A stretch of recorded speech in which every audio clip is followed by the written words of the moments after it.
A man walks into the operating room holding an ice pick.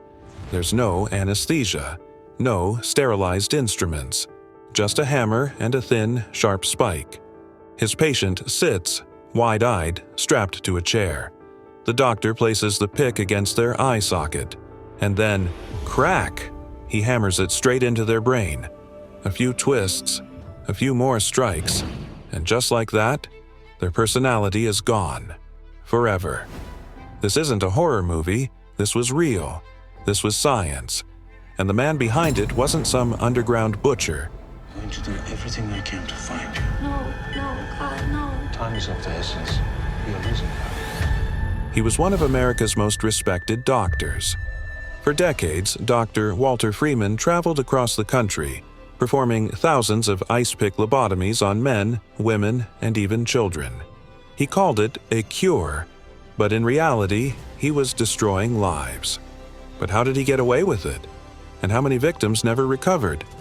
This is the terrifying true story of the doctor who turned lobotomies into a national disaster.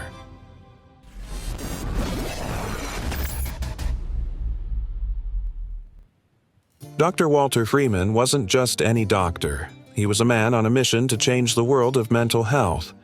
In the 1930s and 40s, mental hospitals were overflowing, and treatments for psychiatric disorders were barbaric. Patients were locked away, strapped down, or even given electroshock therapy until they could barely move.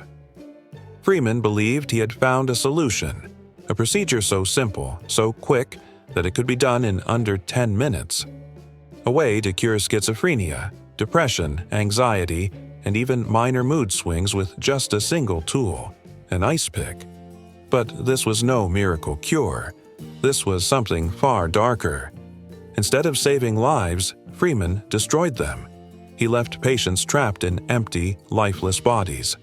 Some became permanently disabled.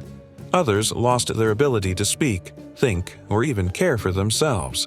And yet, he was praised, respected, treated like a genius. How did a doctor, a man who took a hammer to people's brains, convince the world that he was healing them? And what made him turn a common kitchen tool into one of the most horrifying surgical weapons in history?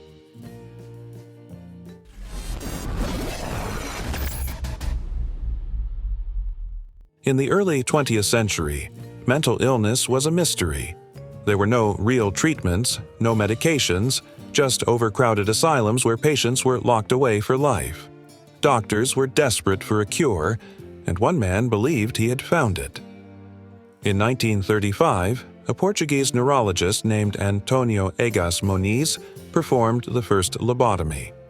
In case you don't know, a lobotomy is a procedure where a doctor cuts connections in the brain's frontal lobe to make patients more manageable.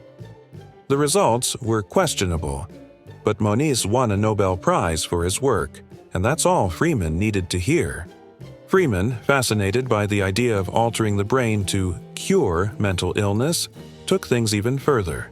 He believed that surgery could turn violent, unstable patients into calm, obedient individuals. But Moniz's method was slow and complex. It required drilling holes in the skull and carefully removing parts of the brain. That's when Freeman had an idea. Instead of cutting open the skull, why not go through the eye socket? Why not replace surgical precision with brute force? This led to his most horrifying creation, the ice pick lobotomy. Using a thin metal pick, just like the ones found in a kitchen drawer, Freeman developed a faster, cheaper, and far more brutal way to perform lobotomies. With one hard hammer strike, he could pierce through the bone behind a patient's eye and into their brain.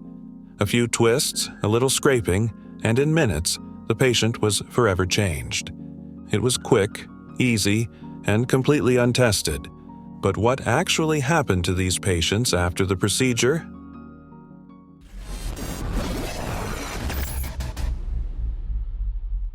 Dr. Freeman promised that one quick lobotomy could cure mental illness, but instead of healing his patients, he turned them into empty shells. At first, doctors thought the lobotomy was working. Patients who had been violent or unstable became quiet and compliant. But it didn't take long to see the horrifying truth. these people weren't cured. They were brain damaged beyond repair. Many of them lost their personalities completely. Some sat in hospitals, staring at walls, unable to speak. Others could no longer remember their own families. Some lost control of their bodies, struggling to walk, eat, or even use the bathroom on their own. And then there were those who never woke up at all. One of Freeman's youngest patients was a 12-year-old boy. His only crime? He was a little too hyper. Freeman believed a lobotomy could calm him down. Instead, the boy was left mentally shattered for the rest of his life. Another woman was sent to Freeman because she argued with her husband too much. When she woke up, she could barely take care of herself. Her strong personality was gone, wiped away in a matter of minutes.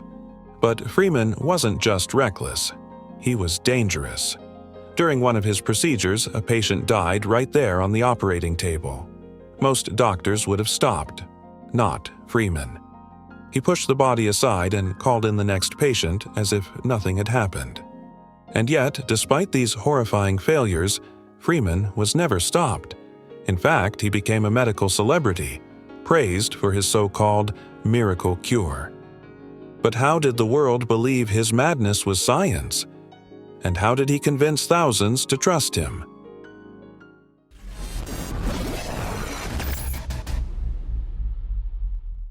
Dr. Walter Freeman was no ordinary doctor. He was a showman, a salesman, and a man obsessed with his own legacy.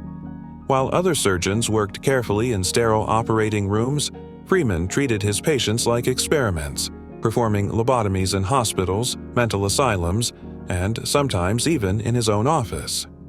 He didn't just perfect the ice pick lobotomy, he turned it into a spectacle. Freeman believed that his procedure was the future of mental health treatment, and he wanted everyone to see it. He traveled across the country in a van he proudly called the Lobotomobile, stopping at hospitals and performing lobotomies in front of crowds. There were no proper operating tables, no surgical masks, no sterilized tools. Instead, Freeman laid patients down in office chairs, held back their heads, and hammered an ice pick into their skulls while medical students watched. And if that wasn't horrifying enough, he prided himself on speed. Freeman would perform dozens of lobotomies in a single day, racing to see how fast he could complete each one. His personal record? 25 lobotomies in one day. One after another, patients were led in, given no choice, and left permanently changed. At first, people believed in him. Doctors praised him. Newspapers celebrated his work. Families begged him to help their troubled loved ones. But the truth was right in front of them. Freeman wasn't healing people. He was destroying them. But how did it all come crashing down? And what finally stopped this madness?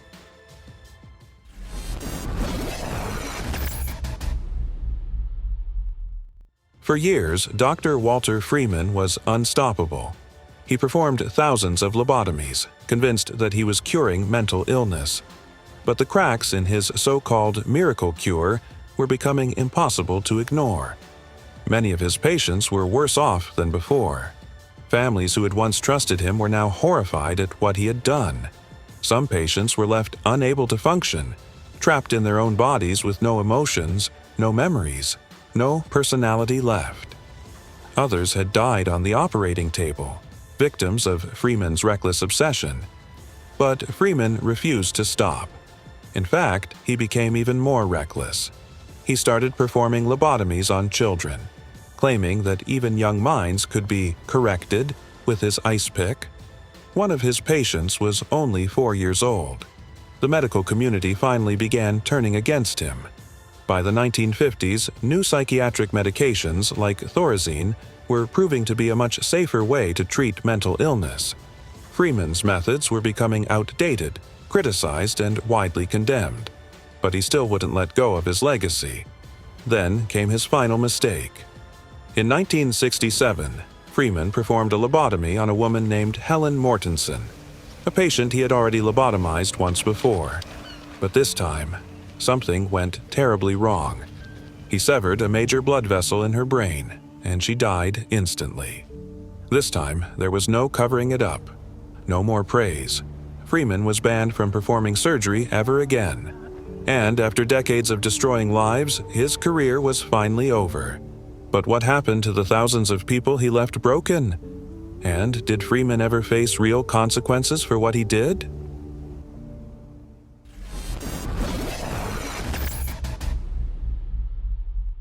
Walter Freeman may have been banned from performing surgery, but he was never arrested, never punished, and never held accountable for the thousands of lives he destroyed. He lived the rest of his life believing he had changed the world for the better, even though his so-called miracle cure had left thousands of people brain damaged, disabled, or dead. Over 50,000 people were lobotomized in the United States alone. Many of them were institutionalized for the rest of their lives, unable to function after Freeman's brutal procedure. Families were shattered. People who had once been full of life were reduced to silent, emotionless shells. And the worst part? It was all legal. By the time lobotomies were officially condemned, it was too late for most of Freeman's victims. Modern medicine finally moved forward, replacing his barbaric methods with medications and proper psychiatric treatments. Today, lobotomies are considered one of the darkest chapters in medical history. A time when a doctor with an ice pick was allowed to mutilate minds in the name of science. But here's the terrifying part. Lobotomies never fully disappeared. In some parts of the world, versions of these procedures are still performed today under new names and with modern techniques. And the serious questions remain.